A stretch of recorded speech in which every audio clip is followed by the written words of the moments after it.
name's Douglas Truth, and this is the show we call Words Fail Me.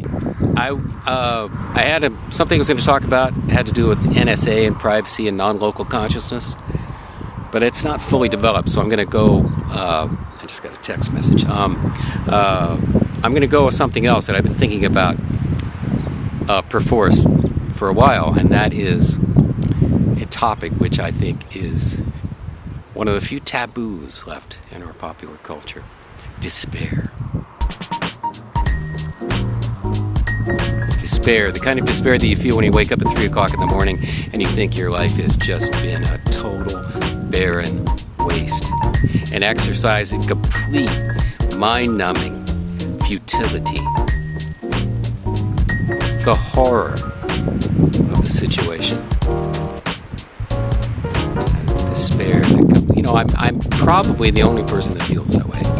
I had another text but just in case I'm not, just in case there are lots of people that feel despair.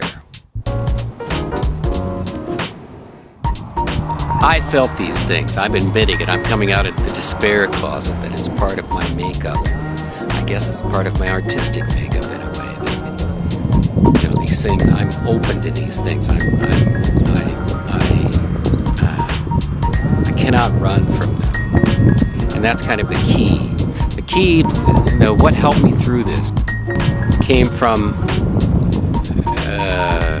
responses I had to weather. Like now, I was in Pittsfield, Massachusetts, suffering through one of the brutal winters. I realized that I was making it a lot worse by personalizing. I was actually, without thinking about it, when that icy wind blew through my collar, it made my nipples hard in a bad way. That, you know, I was personalizing, like Mother Nature was out to get me, you know? And then I realized that couldn't possibly be true. It's a stupid way to think, and it was just like, it's just the condition. It's just the situation. And it made it so much easier. It's still fucking cold. And so with the heat, you can do the same thing with the heat here. It's been 110 the last few days.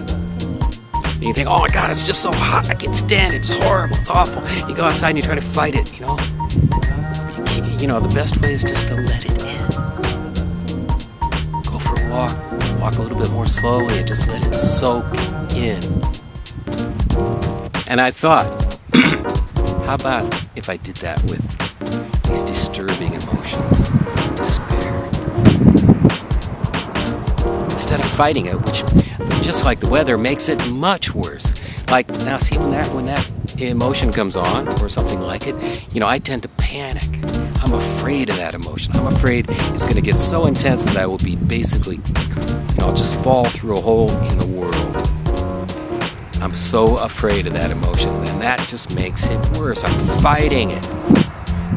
You know what they say, resistance is futile. It really is. And so I've discovered, by actual experimentation,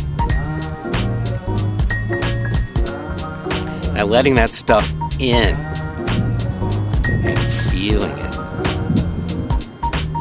in its intensity, you know, like you're going to a museum exhibit. It's like it's an exhibition of intense feelings. You don't turn away, you just get into it, and they're not as bad. It's like you know, like the heat here. You know, people pay money to go into saunas, right? Could be set and setting is a big part of it, but yeah, you just like let that settle in and stop fighting it, and it will do its thing. First of all, the intensity of it is interesting, and also in a way, and this is like new agey talk. So what? You know, it's got a lesson for you. There's information in that feeling. It's trying to tell you something. And by trying to avoid that feeling, we shut ourselves off from whatever that information is. So just in case, I'm not the only one who feels those kinds of emotions now and then, I just thought I'd throw out that tip. Pro tip, as they say these days. That's it for now. I wish you well. Don't be afraid of those terrible emotions or the good ones. Either, you know, if you shut off the bad ones, you shut off the good ones, right? Everybody knows that. Right? Okay, take care of yourself. We gotta stop talking sometime, right? Okay, bye.